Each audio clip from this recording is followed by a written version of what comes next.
Hello and welcome back to another GiantSlayer TFT Top 10 video. Today's video will be a countdown of the top 10 traits for all of Set 5. As we're winding down the last patch of Set 5, we'll be taking a look back at the top traits, champions, and compositions of the entire set. This spans across both Reckoning and Dawn of Heroes, so expect to see both new and old synergies in the top 10. The criteria for being top 10 is an influence on the meta, strength of the trait, and how interesting the design was. With all that said, let's go ahead and get started. But before we begin, please don't forget to click the links in our description. Give your support to everyone who helped make this video happen. We host many TFT tournaments with plenty of exciting content to come. Be sure to also follow our GiantSlayer TFT social media pages. Alright, let's get back to the video. Starting off our top 10, we have Cruel coming in as the number 10 trait of Set 5. We admit we haven't been the biggest fans of Cruel throughout Set 5. This is because, in general, Cruel is not a synergy that is playable every game. Because it costs health, that means anyone with low health in the mid to late game isn't able to comfortably use Cruel, since it would reduce their health even further. That meant, on average, Cruel was a trait of the high rollers that were able to afford spending 5 health per teamo. Despite our qualms with that particular design choice of Cruel, we can't ignore how unique of a trait it was for TFT. Set 5 in general was riddled with less than interesting synergies, so having a trait like Cruel truly stood out and will likely be looked back on as one of the best design traits of TFT. In conjunction with costing health, Cruel also meant players had the option to trade health for gold, another unique design choice. On top of all that, Cruel had the interaction where when Teemo was the last champion alive against the last enemy champion, the player automatically guaranteed the round. This is definitely controversial since it meant a Cruel player, particularly with Hellion, could potentially cheese out wins. But it also had the hype moment of will they, won't they, when it came down to the last few champions on the board. Definitely a design with exciting moments in mind. And of course, there's Teemo himself, the main reason as to why Cruel was even remotely viable. An AoE ability that slowed the attack speed of the enemy hit by the mushrooms really fit well with the overall set, since there were so many auto-attack based champions. Teemo also did quite a bit of damage, meaning turning him into a carry was viable, though a bit rare. All in all, Cruel wasn't the best trait in the game throughout all of Set 5, but it was at least one of the most unique. Let's move on to the number 9 trait of Set 5, Skirmisher. Vertical traits defined the first half of Set 5, and Skirmisher was certainly up there as one of the best. The interesting aspect of Skirmisher was the units themselves, as the majority of them were low cost. This meant a player could hit 6 Skirmishers quite often during Stage 3 at level 6. This often influenced the pace of the meta because having that big of a power spike in Stage 3 meant other players had to stabilize or risk losing a ton of health against Skirmisher boards. It wasn't always sunshine and roses for Skirmisher though, especially in the late game. While Jack certainly had an impact on quite a few of the metas, times where he wasn't viable meant Skirmisher fizzled out towards Stage 5 and beyond. Because of that, quite a few times there was rarely ever a Skirmisher board to be seen. Still, the influence that Skirmishers had on the earlier stages of the game cannot be understated and is what earns them a spot in our top 10. Teemo finds his way on the list twice, as our next top trait of Set 5 is Hellion, coming in at number 8. Hellions are another one of the more uniquely designed synergies of Set 5, as the Doppel-Hellion mechanic of the synergy was quite interesting. That design completely defined the way Hellions function because to gain value from the lower level clones popping out of the portal, players really needed to upgrade their Hellions. This led to Hellions being primarily a reroll focused synergy, as well as heavily influencing the early game. That brings us to a point about Set 5 in that it had the best overall early game compared to other sets. There were plenty of options to choose from, so a player had a lot of agency over how their early game went. Hellions were just one of the many choices a player could go with, though Hellions were by far the most prolific because all of the champions, with the exception of Teemo, were low cost. Ultimately, since Hellions lacked much of a presence beyond the early stages of the game, they didn't have too much of an influence on the mid and late game meta. Of course, being a reroll focused synergy, there were plenty of times where Hellions did well, such as Tristana 3 carry, Kled 3 carry, and the few times where Ziggs reroll was viable. Overall, Hellions were a success, and it would be interesting to see how they could reuse them in the future sets. Up next, we have Nightbringer coming in at number 7. This is where the list gets tricky because there are multiple synergies that did well in certain metas, and other times were left out completely. The 3 traits that we were debating about are Nightbringer, Redeemed, and Forgotten.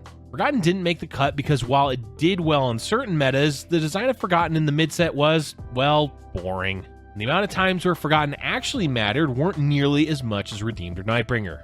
Redeemed was certainly close in value to Nightbringer, but the lack of a late-game carry that wasn't Vel'Koz kept it from truly shining in Set 5. It was too hit or miss as a synergy, though we do admit the champions certainly redeemed it. And so we're left with Nightbringer. The main reason we chose to go with Nightbringer was that over the course of the whole set, the synergy had a lot of relevance in the meta. Aphelios and Yasuo were both viable carries, while Lee Sin was lauded as one of the best 3 costs. Sejuani wasn't amazing, but did redeem herself in the mid set by gaining Brawler. Diana was hugely impactful throughout all of set 5 thanks to her utility. And a champion players may have forgotten about, Morgana was a key frontliner until her unfortunate removal alongside Coven. Champions aside, the Nightbringer trait wasn't all that interesting. A shield and extra damage was nice, sure, but not all that unique. The fact that champions were so good and had their hands in multiple metas is what truly set this synergy apart from the others, while we tip our hats to it in acknowledgement. To no one's surprise, the next trait on the list that comes in at number 6 is actually a pair of traits, Ironclad Mystic.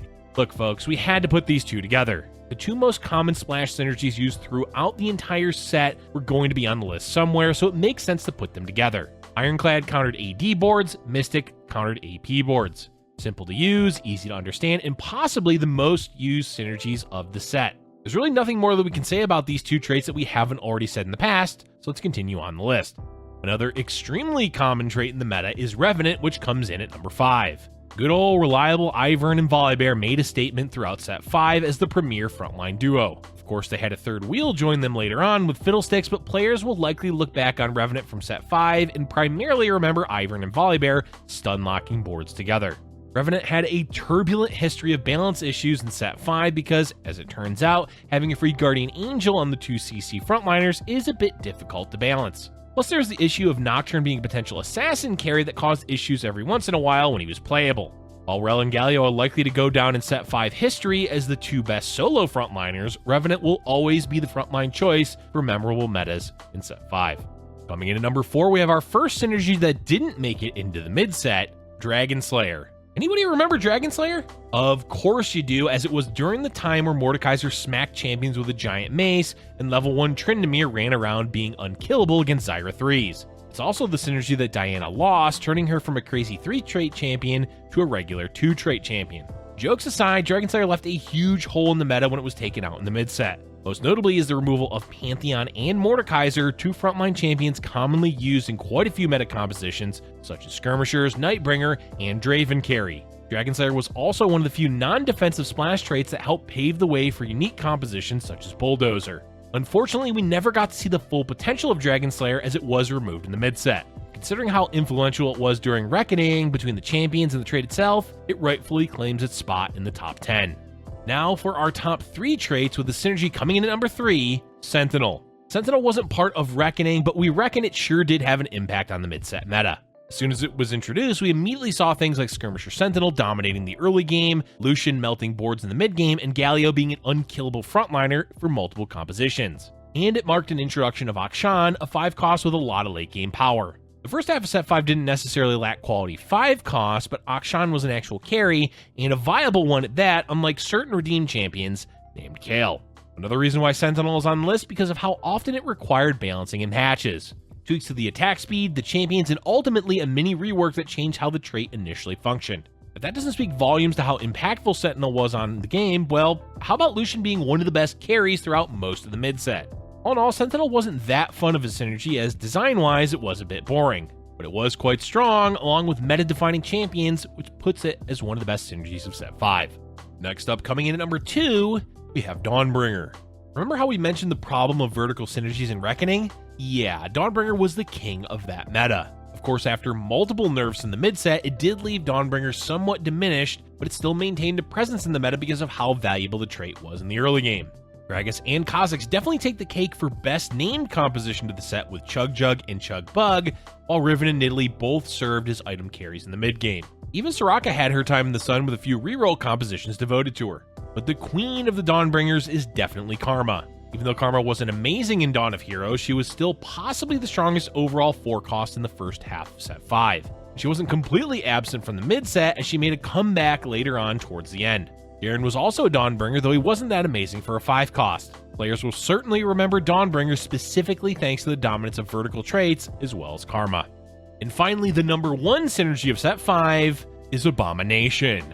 That's right folks, Abomination clutches out the number 1 spot. Why? Because there could be an entire book written on just the number of changes this synergy went through patch after patch. Nerfs and buffs and buffs and nerfs and nerfs and buffs and buffs constantly throughout all of set 5. Of course, being hard to balance doesn't necessarily equate to being the best synergy, but the number of times Abomination was nerfed and they still ended up being relevant in the meta was, well, a lot. It really came down to the simplicity of Abomination. With 4 champions, you gained a powerful summon that used 1 item from each Abomination champion that was capable of being a tank and a damage dealer. Plus, the champions themselves were quite good, with Ryze carrying the first half of set 5 and Fiddlesticks swooping in during the mid-set. Oh, and Nunu. Gosh, Nunu was a great champion. Alongside the champions were the additional traits that were playable. Revenant, Spellweaver, Heimerdinger, Invoker, Draconic, so many synergies paired well with Abomination. Even things like Riven Carry had times when it was viable. Abomination was part of so many composition that it was by far the most diverse synergy in the game. We'd gladly see this synergy return next year during October, so the monstrosity can once again rise up and terrorize the meta. And that's all for our top 10 traits of set 5. But before we go, we've got one last synergy to talk about as an honorable mention, and that's Draconic. Draconic was, unfortunately, a bit of a bust of a synergy in set 5. The unique aspects of the trait, the eggs, just didn't hit the spot as other similar traits did in previous sets. Fortune, for example, had some player agency in that players would lose on purpose to try to win later for a payout, or using Space Pirates to earn extra golden items. Draconic was just a waiting game and one where players didn't have any control of what size eggs were dropped. It wasn't interactive, and while there were some exciting moments, it was overall too volatile of a synergy to use effectively for most of set 5. Still, it was unique, so we want to acknowledge that. It just wasn't interactive enough to be truly considered a great trait. Alright folks, that's all we have for you for today. There's plenty more content to come as we continue looking back at the different aspects of set 5. Let us know in the comment section below what were your favorite and least favorite traits of set 5. Thank you for watching, and if you're enjoying our content, be sure to hit the like button and subscribe for future GiantSlayerTV videos.